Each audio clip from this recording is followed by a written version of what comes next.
Hello everyone, Mr. H here back with you.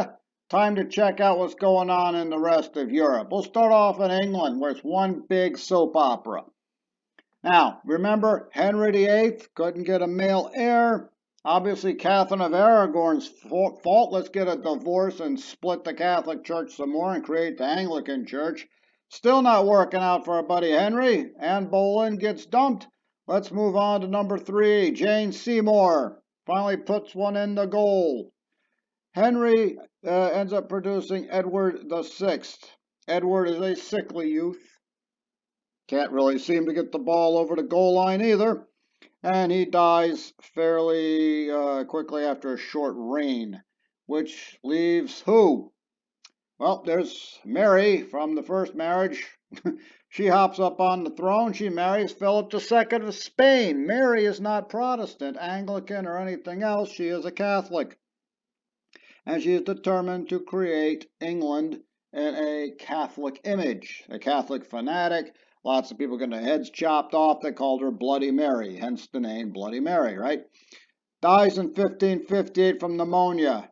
Big problem in England. Rains all the time. She dies. Don't have another male heir. We got somebody else. And who is this somebody else? Elizabeth I. Look how long she's around. 1558 to 1603. One of the greatest English monarchs of all time. Looks a little bit realistic there. Kate Blanchett in that movie a few years back. Now, as well as you can do under short notice casting. Who wants this job? Oh man, King or Queen of England. I mean, it's fun now. You don't really have to do anything. You just, cut ribbons to new Walmarts or whatever. She has to balance Puritan, that's Anglican and people who don't like Catholics. She has to balance the old Puritan and Catholic religions inside England to keep the country being ripped apart in a civil war. As you can see, some people are trying to knock her off. And her arch enemy is Philip II of Spain, because, Phil's a fanatical Catholic. And it's pretty bad. Yep. Not to mention the English are always kind of annoying the Spanish. They see all the Spanish galleons coming back with gold, and English ships are always trying to pick them off, and some of them do. And that's international law definition of piracy. So actually, England's guilty, and they kind of look the other way for a small fee. They used to give them letters of marque. But Elizabeth's going to make this work because she creates an English identity that doesn't have anything to do with religion. Doesn't care if you're Puritan or Protestant or Lutheran, Flying Spaghetti Monster, Catholic. You're English first. That's the way, and she creates this thing. She reminds me a little bit of Lady Gaga, weirdly enough. You know how she calls herself Mama Monster or Mother Monster and all her fans Little Monsters? Yeah, same sort of weird thing going on over here in the 1500s in England. But like I said, the Spanish Navy's pretty big. Spanish army's in the Netherlands because they're fighting an 80-year war. Phil's not the nicest guy. And England is the arch enemy. It doesn't take much to hop across to invade England. They know this.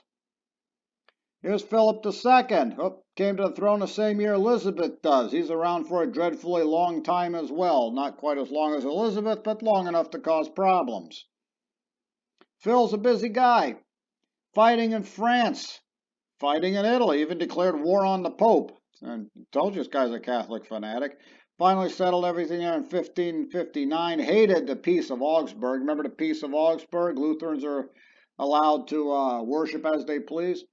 The Dutch Revolt, otherwise known as the 80 Years' War. Look at this thing. They fought for 80 years in the Netherlands. How can you fight for 80 years in a swampy little country the size of a gas station?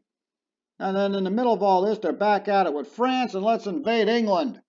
Being the great Catholic he is, he finds time to launch a crusade against the Ottoman Turks. Oh, finally, somebody's not a Christian you're fighting. Big battle of Lepanto in 1571. The island of Crete, Greek island of Crete, had risen in revolt against the Turks, taken the island from the Turks. Turks rolled back and smashed it into place. Spanish show up and defeat the Ottoman Navy and destroy the Ottoman Navy. One small problem, though, the island fell 10 weeks earlier. Yeah, thanks for nothing there, Phil. 1580, the King of Portugal ends up in dying and leaving the entire Portuguese Empire to Philip. So, in spite of it all, it's working for Phil. Can't figure this out. Battle of Lepanto, they win, but it's been over for 10 weeks. Somehow inherit Portugal's empire. There we are, Battle of Lepanto. It's look like triremes and cannons. By the way, it ended 10 weeks earlier, so thanks for being late, Phil. But he's not done yet. We're going to finally send this navy after the English. It's taken long enough, 1588. It's been busy fighting France and Italy and everyone else. And he is coming after England, finally. Now, this affects American history, because what's going on the opposite side of the Atlantic? Yeah, isn't there a colony ends up missing over there? Yeah, because they have to come back for extra supplies, manpower, and money, and they can't get back because the Spanish Armada is in the way. 1588, the Spanish Armada shows up, ready to invade England. The Duke of Parma is right over here, see, fighting with the Dutch. Ideas for the Armada to show up and ferry him across here to England, and we'll see what happens. What happens is it doesn't happen. English hit and run attacks. Every Englishman they can find comes back with a ship to put hit and run attacks on the Spanish. English identity. Remember, English first. There's no Catholic uprising. No one even thought about it. And here they are picking off Spanish ships left and right. Plus the wind blows this way through the English Channel. So they're being pushed all the way up this way. They figured they'd pick up Duke of Parma, drop his stuff off here, and you go sail back on your own. And it doesn't happen. They never pick up the Duke. They get pushed up this way. Can't turn around because the English have the Narrows over here. And what happens to the Armada then? Oh, they got to take the long way home. Look at this. Welcome to the North Atlantic, pal. Oh, a lot of ships get sunk. Some get smashed up on the coast in Ireland. They're Catholic too, so they eventually make their way back home eventually. And yeah, it's not going to work out too well. Meanwhile, hey, go check on I can't check the colonies yet. 1589, they launch a counter armada at Spain. It doesn't work out. It's not a huge, devastating defeat like the Spanish Armada suffers. It kind of sucks, but, you know, keeps them from doing other things like checking on the colonies over here in Roanoke. They get there and the colony's gone because of the Armada. Can't get back in time. Now, what's going on in France? This picture should tell you everything you know about France. All right, French are getting ready to jump in the middle of all this. France is a Catholic country. Doesn't keep the Spanish from attacking them, but France is Catholic, and they have a few Protestants running around. What do I do with these Protestants? Here's an idea. Let's kill them all. St. Bartholomew's Massacre in Paris. They try to round up as many French Protestants as they can on the night of August 24th and try to kill them all. It's not going to work because as much as you try, somebody's always going to get away. Make matters worse, we have a succession crisis in France. Henry III is the King of France. He gets elected as King of Poland as well. Poland at the time elected their king. Remember Electoral College? So here's Henry. I'm King of France and King of Poland. I can't be in two places at the same time. Plus, I have Germany between me and Poland. Got to do something, because if he goes to Poland, who's going to run France? If he goes to France, who's going to run Poland? He decides he doesn't care about Poland. I'm going to concentrate on France. Yay! Great French patriot gets stabbed to death by a monk in 1589. Way to go. After Henry III comes Henry IV. Henry IV is a Calvinist Protestant. Great! Way to move on this one, France. France is going to teeter towards a civil war if he doesn't play this right. So Henry IV decides, I'm going to convert back to Catholicism. Paris is worth a mass. In other words, he put the country ahead of himself, which is what you're supposed to do. So France is going to be okay, at least for a little while. It's France. Henry III was the last Valois king. Henry IV was the first Bourbon. They just kind of merged the families together and kept the name Bourbon. They also invented something else, as you probably guessed, bourbon.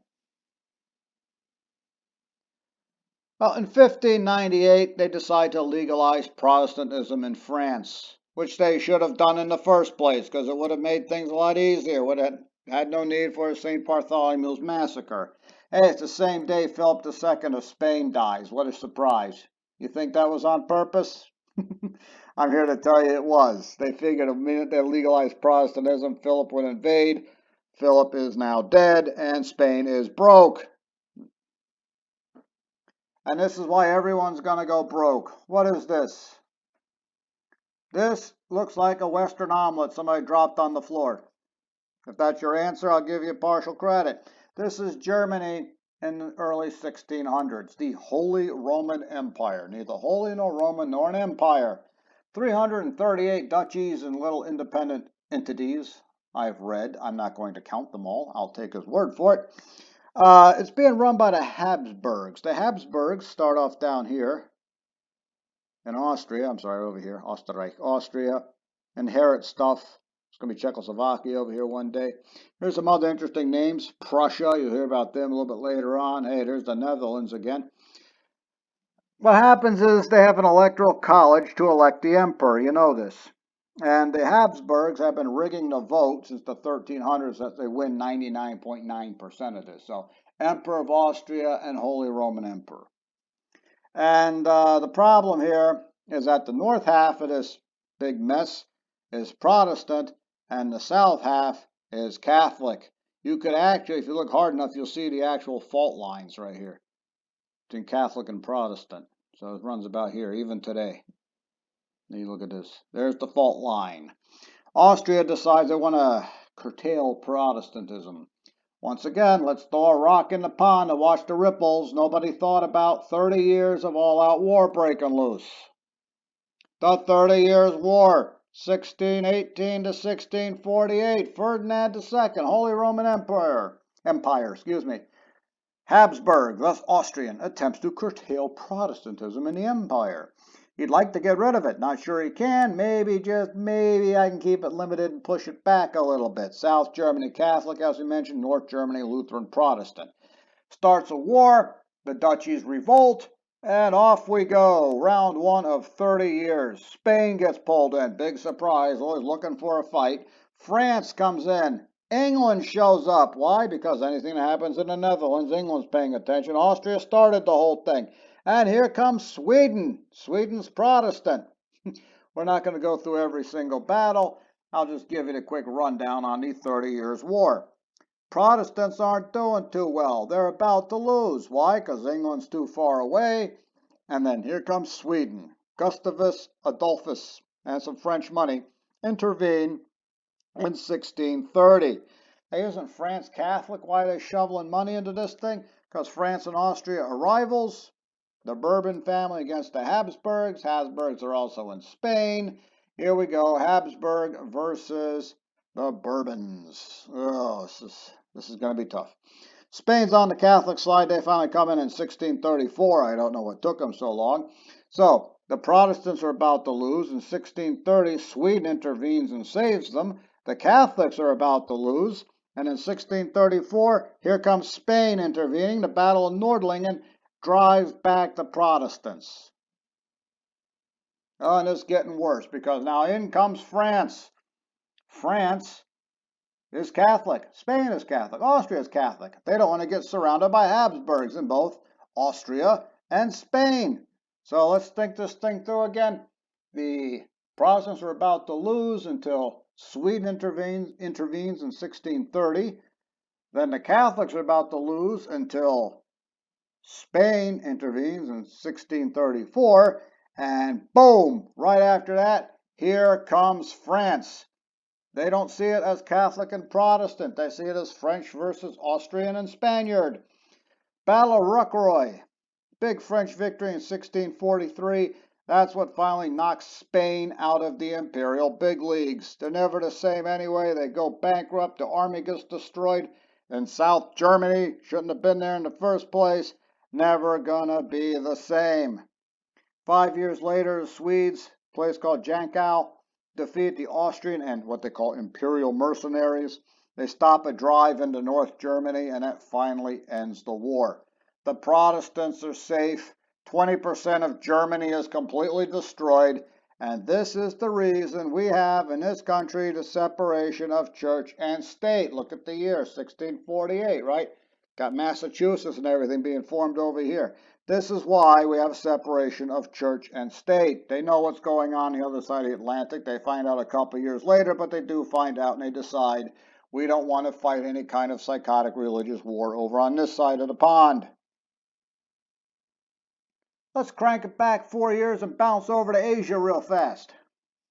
The Manchurians, conquer China. Look at the year they attacked, 1618, the same year everything's going bonkers in Europe.